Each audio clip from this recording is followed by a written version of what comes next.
21대 국회가 아직 원구성도 못했지만 새로 제출된 법안들은 계속 쌓여가고 있습니다. 지난 한 주 사이 200건 정도가 되고 이 중 절반 이상은 과거에도 제출됐던 법안들입니다. 재탕이란 지적이 나올 수도 있지만 그럴 수밖에 없는 이유가 있다고 합니다. 유호윤 기자가 취재했습니다. 국회의원들이 법안을 만들면 이곳 국회 의안가로 가져와 접수합니다. 21대 국회가 시작된 지난주 접수된 법안 벌써 195건입니다. 이 중 112건은 이전에 비슷한 법안이 제출됐던 이른바 재탕 법안입니다. 실적 높이려는 의원들 꼼수라는 지적이 있지만 실상은 좀 다릅니다.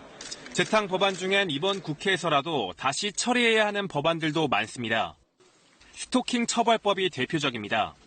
현재 경범죄로 분류된 스토킹이 연달아 강력범죄로 이어지자 검찰까지 처벌 강화를 요구하지만 21년 동안 5번 폐기됐습니다. 스토킹 처벌 특례법에 대해서 그 인식이 좀 낮았던 부분이 있는 것 같습니다. 어떤 긴급적인 조치를 취해야만이 피해자를 보호할 수 있다라는 차원에서 이제 이 법이 꼭 필요하다고 생각을 하고 있습니다.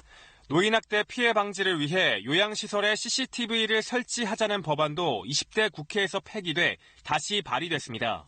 피해 사실을 증빙하기 위한 수단임에도 불구하고 조치가 이제 안 돼 있다 보니까 당사자들의 요구가 많아지고 있는 사실이죠. 근본적인 이유는 소관 상임위에서 법안이 제대로 논의되지 않기 때문입니다. 지난 20대 국회 4년 동안 법안 심사 소위가 열린 것은 상임위 평균 36.6회, 1년에 9번 정도였습니다. 이렇다 보니 20대 국회 접수 법안 중 상임위 법안 심사 소위에서 처리한 건 3건 중 1건밖에 되지 않습니다.